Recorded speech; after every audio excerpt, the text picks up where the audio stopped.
Sir, मैं आपका धन्यवाद करता हूं क्योंकि आपने मुझे अच्छे समय पे बोलने के लिए मौका दिए, क्योंकि प्राइम मिनिस्टर जी तो खुद ही 2004 और 14 का जो कार्यकाल था मनमोहन सिंह जी का, वो बहुत ही अच्छा था।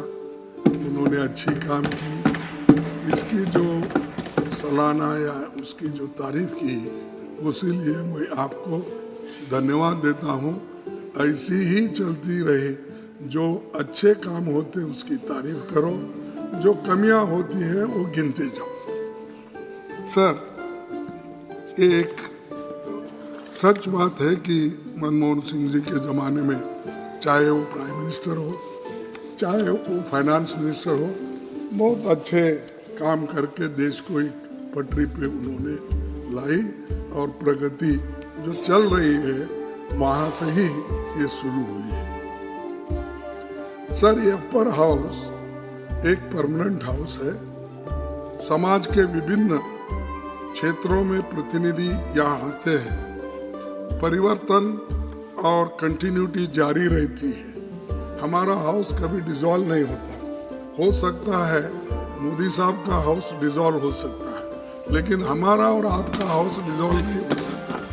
ये चलते रहते हैं और 1/3 मेंबर्स रिटायर होते हैं, फिर आते हैं कि उसमें अच्छे लोग, बहुत से आर्टिस्ट आते हैं, लिटरेरी फिगर आते हैं, साइंटिस्ट आते हैं और अच्छे बोलने वाले आते हैं, प्रोफेसर्स आते हैं, और जो देश के बारे में अपनी आइडिया देने वाले या मार्गदर्शन करने वाले लोग यहाँ पर इस सदन में रहते हैं।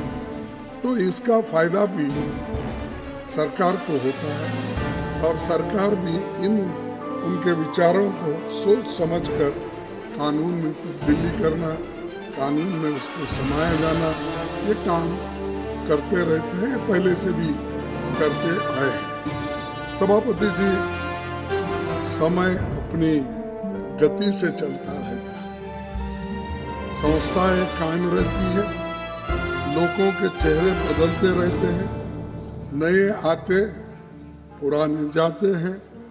फिर भी इस क्रम में मई महीनों तक कुल 28 सांसद रिटायर हो रहे हैं। जो लोग रिटायर हो रहे हैं उसमें कोई अहम लोग भी हैं, और हमारी कांग्रेस पार्टी से देश के पूर्व प्रधानमंत्री ji doctor Manmohan Singh ji, Abhishek Manu Singh ji, Rajmani Patel, doctor Syed Nasir Hussain, doctor L Hanumanthaiah, GC Chandrashekhar, Akhilesh Prasad Singh, Narayan Bhai Rathod, doctor Amit Yagnik और कुमार केतकर, ये अप्रैल में रिटायर होंगे। लेकिन और भी मेंबर्स जो हैं वो सभी का मैं याद करता हूँ जो रिटायर हो रहे, और इसमें बहुत से लोग फिर वापस भी आ रहे हैं। ऐसा नहीं कि वो परमानेंट रिटायर हो रहे हैं। संख्या बल पे वो जिनको देना है नहीं देना है पार्टियां तय करती है, और उधर के लोगों को तो मोदी साहब जिसको चाहे वो आते हैं। इधर भी वही है, हर पार्टी जिसको चाहेगी, जिसका स्ट्रेंथ है वो आएंगे। लेकिन जाने वाले भी हैं, आने वाले भी हैं, और जो लोग अब रिटायर हो रहे हैं उसमें से बहुत से लोग वापस आएंगे। भूपेंद्र यादव जी, अश्विन वैष्णव जी समेत 9 मंत्री रिटायर हो रहे हैं, और JP नड्डा जी भी रिटायर हो रहे हैं, और हमारे इंडिया अलायंस से भी मनोज झा, अनिल देसाई, वंदना चौहान, जया बच्चन, TMC के शांतनु सेन समेत अनेक पार्टियों से भी कुल 58 सांसद आज रिटायर हो रहे हैं अप्रैल में, जिनको हम विदाई दे रहे हैं। उनमें से फिर से लौटेगा, लेकिन कुछ ऐसे भी होंगे जिनकी वापसी नहीं हो सकेगी। इस साथियों को विदाई देते समय मैं बहुत भावुक हूँ, क्योंकि बहुत से हम मित्रों के तरह मिलते रहते हैं, एक दूसरों से बात करते रहते हैं और यहाँ हम लड़ते रहते हैं, लेकिन बाहर जाके हम बहुत से लोग मिलते रहते हैं, बात करते रहते हैं और उससे एक होता है कि आपका गुस्सा वहाँ नहीं रहता, लेकिन चंद लोग परमानेंट गुस्से में ही रहते हैं। ये बड़ा मुश्किल है, ये ऐसा नहीं रहे, ये डेमोक्रेटिक है। और हम यहाँ देवेगौड़ा जी होंगे, मैं तो बहुत लड़ता था उनके खिलाफ, क्योंकि उन्होंने ये जनता पार्टी नहीं छोड़ी, मैं कांग्रेस पार्टी नहीं छोड़ा, इसीलिए हमेशा हमारी टक्कर चलते ही रहती थी। कभी हमको बोला कि तुम्हारे हाथ से बड़ा मुश्किल है ये चलाना सरकार, क्योंकि तुम्हारे पास ऐसे कोई पैसे वाले नहीं है तुम्हारे पीछे, तो इसीलिए अलायंस करना मुश्किल होगा। ये पहली बार उन्होंने कहा, उनके जन्मदिन पर मैं पूछा तो उन्होंने बोले कि आपके पीछे कोई ऐसे बड़े मालदार आदमी नहीं है, तो मुश्किल होगा कि तुम्हारे दोस्त को मैं चीफ मिनिस्टर बनाऊंगा, आप जाके उनको बनाएंगे। अब मेरे को कोई मालदार नहीं मिला सपोर्ट करने वाले, बाद में उन्होंने उनको बनाया। इसीलिए ये बहुत सी बातें ऐसी होती सब ये हाँ भाई बैठ जाओ, अरे ठीक है, लेकिन मेरे को रंज है, सारे जिंदगी उन्होंने सेक्युलरिज्म, सोशलिज्म, फार्मर्स एजुटेशन सब करे। सडनली ऐसा क्या हुआ? लास्ट स्टेप 93 है उनका, 91 है, अच्छा ठीक है 100 साल तक रहने दो, 91 है।